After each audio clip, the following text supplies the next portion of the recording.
बोलिए राघवेंद्र सरकार की जय। श्री जानकी मैया की जय। श्री हनुमान जी महाराज की जय। ओम स्वस्ति श्री गणेशाय नमः। ओम स्वस्ति श्री सरस्वत्यै नमः। ओम स्वस्ति श्री सीतारामाभ्यां नमः। स्वस्ति श्री हनुमतये नमः। लंबोदरं परमसुन्दरमेकदन्तं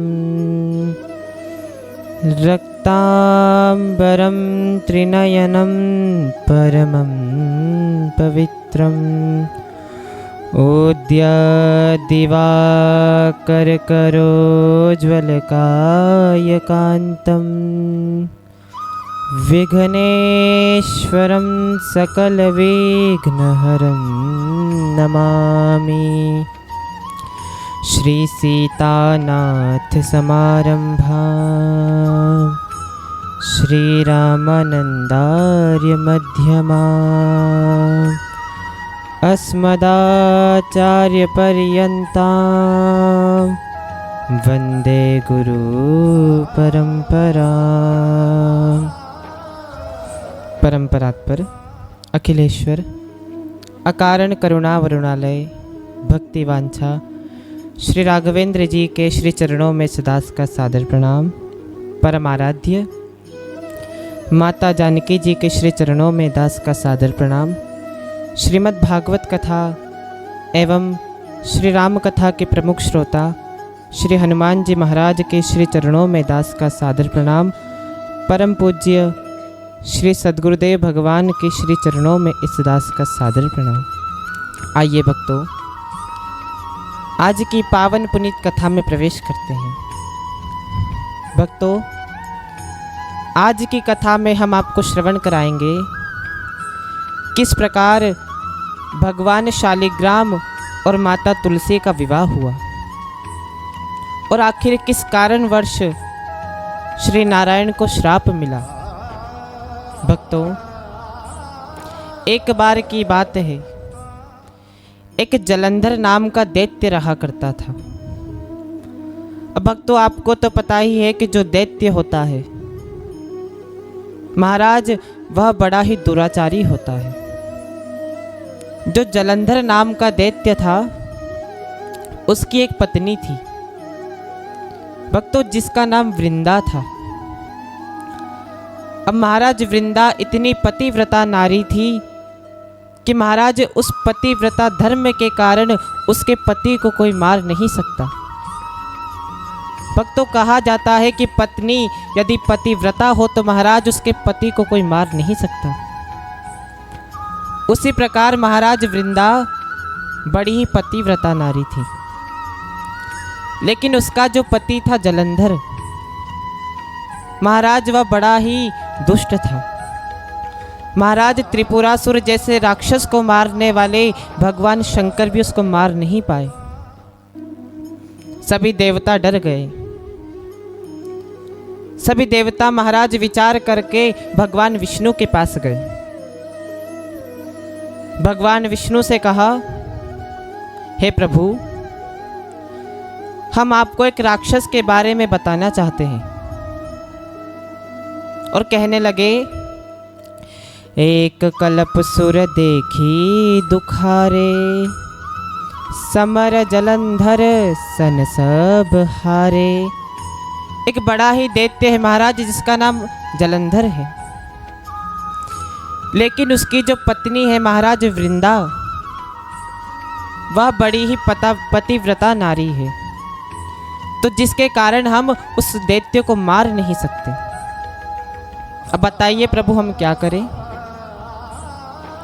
तो महाराज आज भगवान नारायण छल से महाराज जलंधर का वेश बनाते हैं।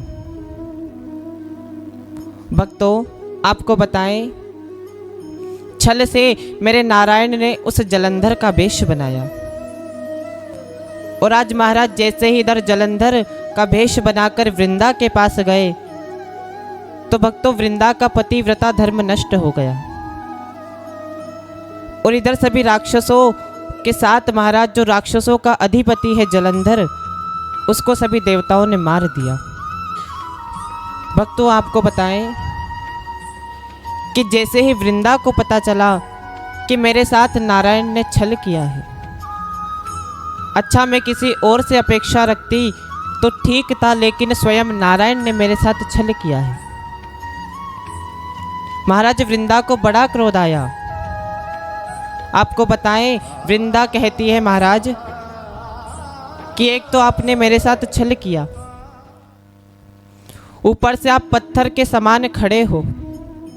हे नारायण, मैं आपको श्राप देती हूं कि आप जिस प्रकार पत्थर की तरह खड़े हो महाराज, आप पत्थर बन जाओ।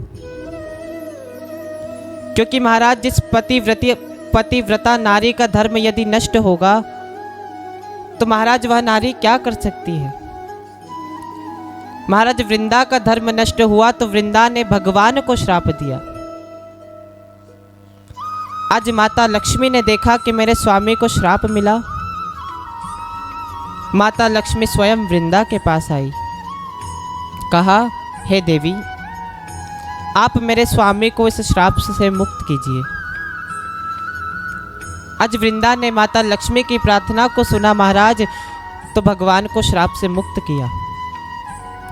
आज महाराज वृंदा अपने पति का सर लेकर चली गई। उसके शरीर से महाराज राख निकली तो महाराज उससे एक पौधा उत्पन्न हुआ और ब्रह्मा जी ने महाराज उस पौधे का नाम तुलसी रखा। इसके बाद भक्तों नारायण भगवान कहते हैं कि मैंने जिस प्रकार वृंदा के साथ छल किया महाराज, उसका प्रायश्चित यदि मुझे करना है तो आज से मैं शालिग्राम के रूप में यह सारा संसार मुझे जानेगा। और महाराज जो वैष्णव लोग होते हैं, यह कार्तिक के मास में शुक्ल पक्ष की एकादशी को शालिग्राम भगवान और माता तुलसी का विवाह करवाते हैं। भक्तों, आजकल हम देखते हैं कि माता तुलसी और भगवान शालिग्राम का विवाह होता है। भक्तों, इस प्रकार भगवान का विवाह हुआ। भगवान शंकर माता पार्वती से कहते हैं, देवी आपको बताऊं मैं कि यह जो जलंधर नाम का दैत्य था, यह समय पाकर महाराज रावण बना और भगवान श्री राम ने इसका उद्धार किया। महाराज आपको बताएं कि अलग अलग कल्पों में भगवान का अवतार हुआ है। और भक्तों, आपको बताएं कि भगवान अपने भक्तों का हित के लिए महाराज अवतार लेते हैं और दैत्यों के राक्षसों का उद्धार करने के लिए भगवान अवतार लेते हैं। इसी के साथ आज की वाणी को यही विश्राम। जय जय श्री सीताराम।